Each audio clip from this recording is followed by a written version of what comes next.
अनुवाद। जिस प्रकार वस्त्र के सारे डोरे लंबाई तथा चौड़ाई में गुथे रहते हैं, उसी तरह यह समग्र विश्व अपने अंशांश देशांतरों सहित भगवान की विभिन्न शक्तियों में स्थित है। शिवजी भी भगवान के अवतार हैं, अतएव वह देहधारी जीव में परमात्मा का प्रतिनिधित्व करते हैं। वे अपने सिर पर आपकी वेगवान तरंगों को धारण कर सकते हैं। तात्पर्य: गंगा जल शिवजी के सिर पर स्थित माना जाता है। शिवजी भगवान के अवतार हैं, जो विभिन्न शक्तियों से सारे विश्व को धारण करते हैं। ब्रह्म संहिता में शिवजी का वर्णन इस प्रकार हुआ है। क्षीरं जथा दधि विकार विशेष योगात् संजायते न हि तथा पृथगस्ति हेतो यह शम्भुतामपि तथा समुपैति कार्यात् गोविन्दमादिपुरुषं तमहं भजामि। जब दूध में जामन डाला जाता है तो यह दही में बदल जाता है, किंतु वास्तव में यह दही दूध के अतिरिक्त और कुछ नहीं होता। इसी प्रकार भगवान गोविंद भौतिक व्यवहार के निमित्त शिवजी का रूप धारण करते हैं। मैं भगवान गोविंद के चरण कमलों को सादर नमस्कार करता हूँ। शिवजी उसी प्रकार भगवान हैं जिस प्रकार दही दूध भी है और नहीं भी है। भौतिक जगत के पालन हेतु ब्रह्मा, विष्णु तथा महेश्वर शिव, यह तीन अवतार हैं। शिवजी विष्णु के तमोगुणी अवतार हैं। एक्चुअली इंग्लिश में प्रभुपाद ने अलग लिखा है। इंग्लिश है?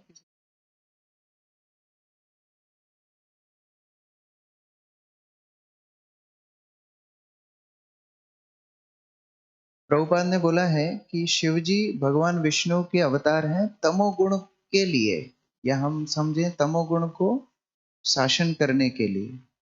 यहाँ थोड़ा अनुवाद हो गया, तमोगुणी अवतार है। अवतार तमोगुणी नहीं हो सकता है। यह जगत प्रधानतः तमोगुणी है। जगत तमोगुणी हो सकता है।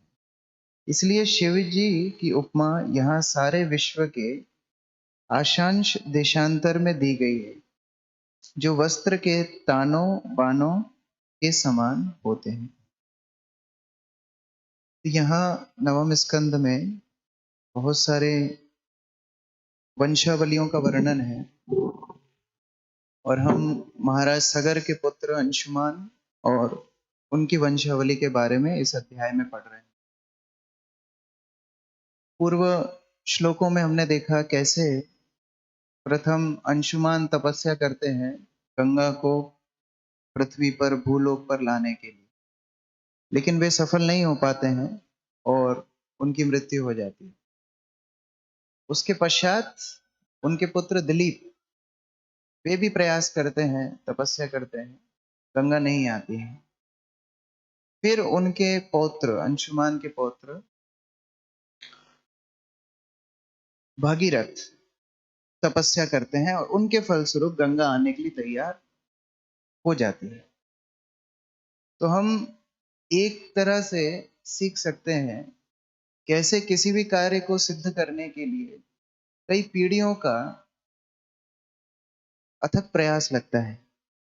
It takes generations to achieve something great. हम लोग देखते हैं कैसे हमारी परंपरा में भी कई भक्त अभी प्रचार करने के लिए जाते हैं और बहुत समृद्धि प्राप्त करते हैं, बहुत सफलताएं प्राप्त करते हैं। उसके पीछे हमारे पूर्ववर्ती आचार्यों की भजन तप है, जिसके फलस्वरूप हमको वह आशीर्वाद मिल रहा है। हम ये नहीं बोल सकते कि बाकी लोग नहीं कर पाए, भागीरथ ने करके बता दिया, ऐसा नहीं। यह पूरे वंश की तपस्याओं का समग्र फल था, जिसके फलस्वरूप गंगा माता ने आने के लिए तैयार हो। पहले तैयार नहीं हुई। पहले तो उन्होंने बोला कि हम क्यों भूलोक में जाएंगे, वहां गंदे संदे लोग आएंगे, पापी हमारे अंदर स्नान करेंगे और हमें गंदा करेंगे। हो भी रहा है। अभी हम 3 दिन वृंदावन में थे और निश्चय करके गए थे कि ब्रह्मांड घाट में नहाएंगे। जो 100 के 100 लोग ना जब वहां पर यमुना के दर्शन करे तो आचमन करके ही वापस आ गए। तो भौतिक दृष्टि से देखें तो गंदा तो करते ही हैं, लेकिन भागीरथ ने एक प्रलोभन गंगा को दिया कि पापी तापी तो आएंगे, लेकिन कुछ शुद्ध भक्त भी आएंगे। तो शुद्ध भक्त जब आपके जल में स्नान करेंगे तो आप पवित्र ही नहीं होंगे, उनका संग भी आपको प्राप्त होगा। तो भक्तों के संग के प्रलोभन में गंगा आने के लिए तैयार हो जाती है।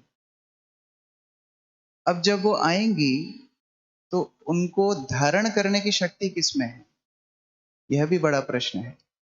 तो पहले से ही भागीरथ बता देते हैं कि आपको भगवान शिव धारण करने की शक्ति रखते हैं। और इस श्लोक में भगवान शिव का गुणगान कर रहे हैं।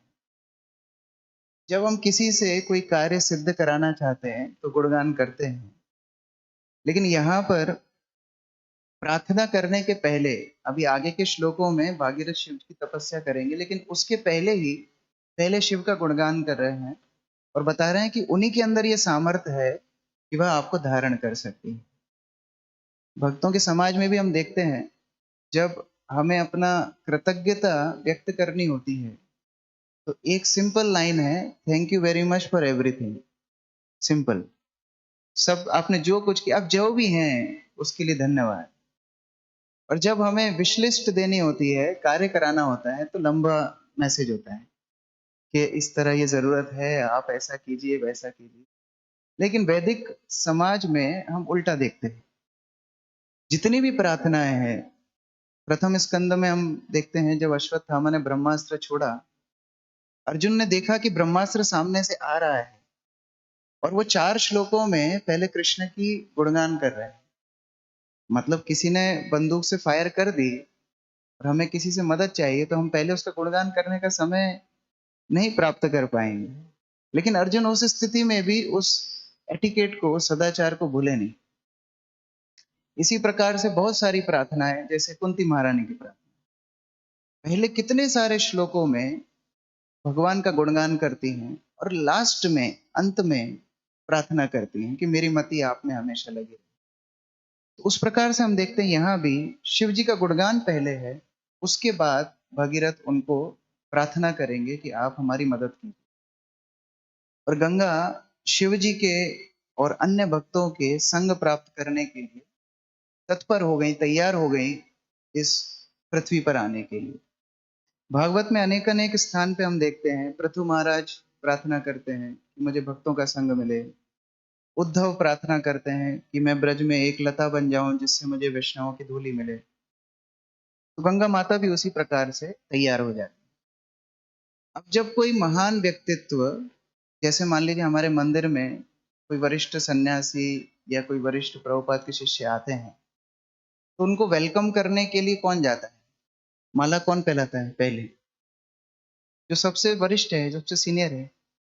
तो उसी प्रकार से वैष्णवानाम यथा शंभु, सबसे वरिष्ठ वैष्णव कौन है, भगवान शिव। तो गंगा जब अवतरण करेंगी तो उनको स्वागत करने के लिए तैयार हो जाएंगे भगवान शिव, और स्वागत करके गंगा को भूलोक पे पवित्र करने के लिए आयोजन करेंगे। तो उस प्रकार भगवान शिव का यहाँ गुणगान हो रहा है और परमात्मा से तुलना की जा रही है। कई लोग बोलते हैं कि देखिए यहाँ तो भगवान शिव को परमात्मा बताया है, तो ये पहली बार नहीं है। भागवत के प्रथम स्कंद में हम देखते हैं व्यासदेव नारद मुनि को परमात्मा रूप से प्रार्थना करते हैं। 3 चीजें बोलते हैं, वो सूर्य के समान है जो सर्व सब जगह प्रकाश देते हैं, वो सर्व विद्यमान वायु के समान है, हर जगह उनकी उपस्थिति है, और वो सभी चराचर जीवों के हृदय में परमात्मा रूप से बैठे हुए। इस प्रकार व्यासदेव नारद मुनि को बोलते हैं। द्वितीय स्कंद में हम देखते हैं सूत गोस्वामी भी यही बोलते हैं, सुखदेव गोस्वामी की, कि उनके गुरु सभी के हृदय में परमात्मा रूप से बैठे। तो इसको हम समझ सकते हैं जिस प्रकार हम प्रतिदिन गाते हैं, साक्षात हरित्वेन समस्त शास्त्रे। तो साक्षात हरि हैं गुरु या महान वैष्णव, क्योंकि वो भगवान के बहुत प्रिय है। तो उस प्रकार भगवान शिव का गुणगान यहाँ पर हो रहा है, भक्तों की महिमा का गुणगान यहाँ पर हो रहा है। और आगे के श्लोकों में भागीरथ भगवान शिव को प्रार्थना करेंगे।